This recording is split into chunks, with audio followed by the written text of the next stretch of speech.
Colin Bell, probably the best player I ever worked with. Really? Yeah, the best player I ever worked with. He was so gifted. He was so much talent. He could score goals from midfield. He had great pace. He was good in the air. He had everything. Bell!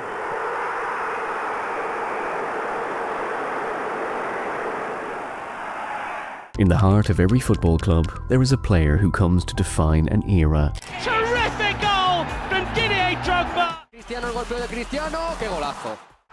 Messi's goal! He brings Barcelona back in front. It's Rooney! From Henry! Oh, outstanding! Outstanding! Not always the loudest nor the most flamboyant, but the one who, through sheer undeniable brilliance, becomes the standard. For Manchester City, that player was a quiet man from County Durham. He was a midfielder of extraordinary grace and power, a player of ghost-like movement and lung-bursting stamina.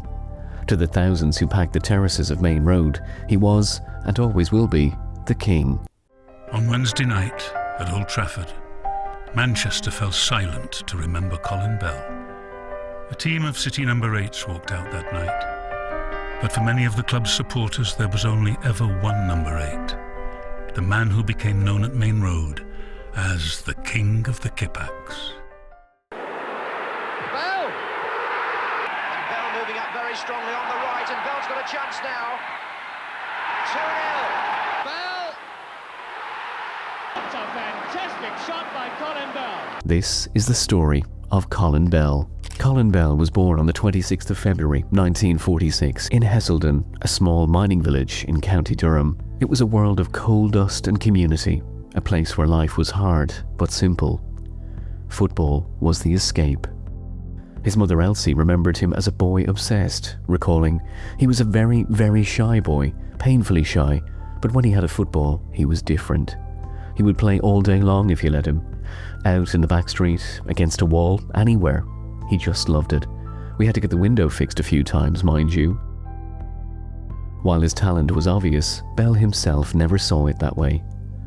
He later reflected, "I never really thought about being a professional footballer. It was just a dream, wasn't it, for a lad like me? You played because you loved it. I don't think I was anything special. I just got on with it." Despite his modesty, a scout from Bury saw something extraordinary. In 1963, the 17-year-old Bell signed for the club, leaving home for the first time. It was a daunting transition, as he later admitted. "I was so homesick at first, terribly. I cried. I'm not ashamed to admit it. I was just a boy. I'd ring home and my mother would say, 'Well, come home then, son, if you're not happy. Just come home.' But I knew I couldn't. This was my chance. I had to stick it out." And stick it out he did. He flourished, evolving into a complete midfielder. His manager at the time, Bob Stocko, later said of him, "Colin was a manager's dream. You only had to tell him something once. He listened, he learned, and he worked harder than anyone. The talent was obvious, but it was his attitude that set him apart. He had this incredible desire to run. You can't coach that. It's either in you or it isn't." By 1965, Bell was captain of Bury and the hottest property outside the top flight. At Manchester City, assistant manager Malcolm Allison was relentless in his pursuit. Allison's belief was total. In his own words, "I told Joe Mercer, this is the player, this is the one who will take us up and win us the league. I'd seen him play for Bury and he was magnificent. He was poetry in motion. He was like a ballet dancer with a steel core." In early 1966, City got their man. For Bell, the move was a huge step. He reflected, "Malcolm was very persuasive. I met with Joe Mercer, who was a lovely, gentle man. He made me feel at ease straight away. But I was still nervous. It was Manchester City, a massive club. I just hoped I was good enough." Signed Colin Bell from Bury, and Malcolm Allison had gone to see him play. And I said, "Well, I must go and have a look at this Colin Bell." I went to see him play. They played Bolton. And he had the worst game you ever seen in your life. And I said to Malcolm, "Hey, what's this?" He said, "He can't play, this fella." Anyway, Malcolm's a good talker. So I sided against my better judgment. But what a player he turned out to be, didn't he? He needn't have worried. He was the catalyst in City's promotion-winning season. To Manchester, where Joe Mercer and Malcolm Allison were assembling a team that would rise to the top of the English game. In his first season there, City were promoted back to the First Division, and 4 years on they had collected all the domestic honours, and a European trophy too. Doyle getting up, but he didn't meet it. And it's in! A mistake by Stepney and a goal by Bell. Back in the First Division, he formed an iconic attacking trio with Mike Summerby and Francis Lee. Summerby, Bell, Lee, Young and Coleman, they blended in. They become one of the best. I think they were the best club side I've seen for years. Ask any City fan. They know very well the importance and significance of Colin, Francis and Mike. Now Lee to Bell to Summerby to Leo. That was football perfection. To the club, to the history of the club, to the legacy that they've left. Jeffries, Lee.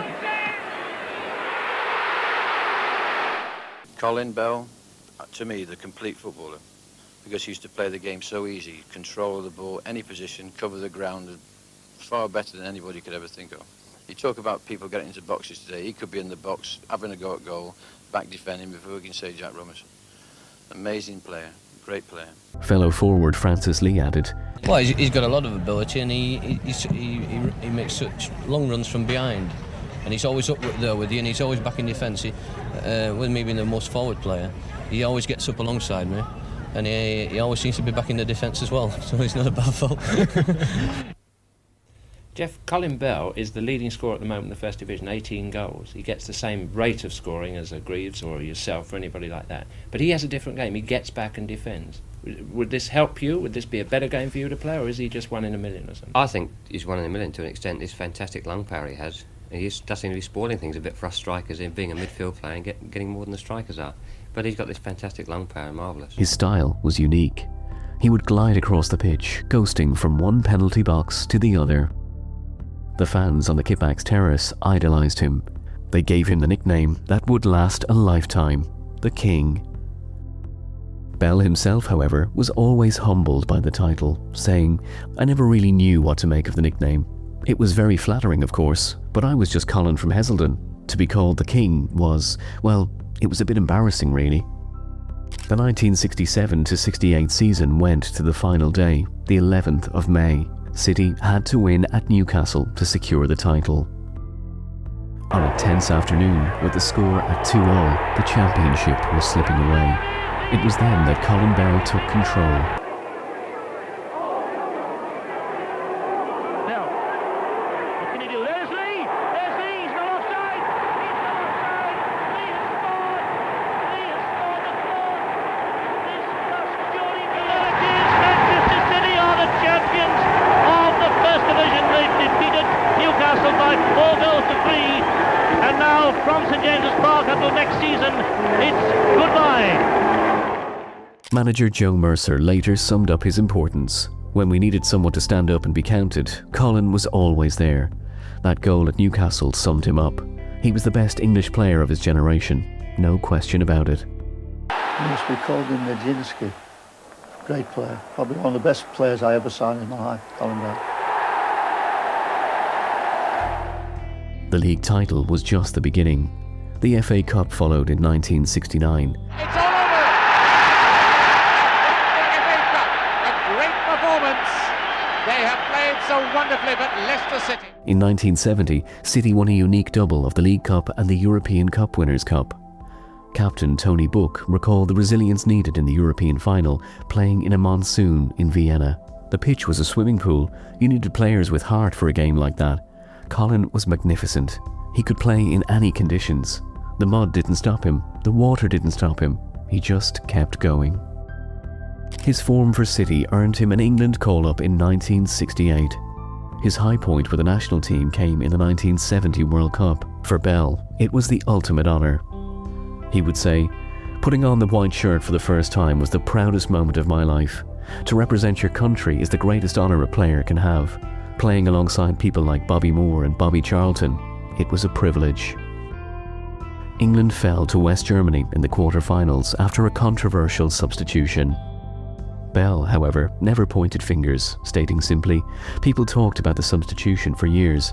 But Sir Alf was the manager on the day. He made the decision he thought was right at the time. It just wasn't to be our day. By the mid-70s, Bell was at the absolute peak of his powers. Then came one fateful night, the 12th of November, 1975. In a fierce derby against Manchester United, Bell was challenged by Martin Buchan. In his own harrowing words, Bell described the moment. He fell over the ball, and Bell has remained down. The injury was a couple of burst blood vessels, one at the top of the calf and one at the back bottom part of the thigh. And what had happened, all the blood had gone into the knee joint. And what was done in time was seize the knee up. A profound silence fell over Maine Road. The surgeon's assessment became part of club folklore, with one doctor famously describing the knee as like a smashed teacup. This powerful metaphor was not an official diagnosis, but a vivid way of expressing the fragile state of the injury. It was an injury many feared he would never recover from. For the next 2 years, Colin Bell disappeared, embarking on a lonely, grueling journey of rehabilitation. Reflecting on that period, he said, "It was a very dark time. There were days when I couldn't see the light at the end of the tunnel, but I was determined. I just wanted to play for City again. The thought of running out at Maine Road one more time, that's what kept me going." Finally, on Boxing Day 1977, the impossible happened. Bell was named as a substitute against Newcastle. When he was told to warm up, Maine Road rose as one. Goalkeeper Joe Corrigan described the sound. "I have never ever heard a noise like it at a football ground. Not for a goal, not for a trophy. It was a sound that came from the heart. Every single person in that ground was on their feet, roaring him on. He deserved that moment." Bell played the final 20 minutes. Though his famous acceleration had diminished, it didn't matter.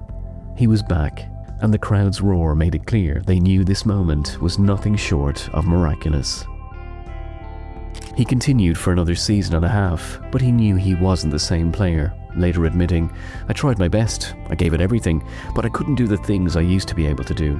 I couldn't be the Colin Bell the fans remembered, and that was hard. It was time to accept that it was over." He retired in 1979 after a brief spell in America. In retirement, he chose a quiet life away from the limelight. His legacy at the club was immortalised in 2004 when the west stand of the new stadium was named the Colin Bell Stand.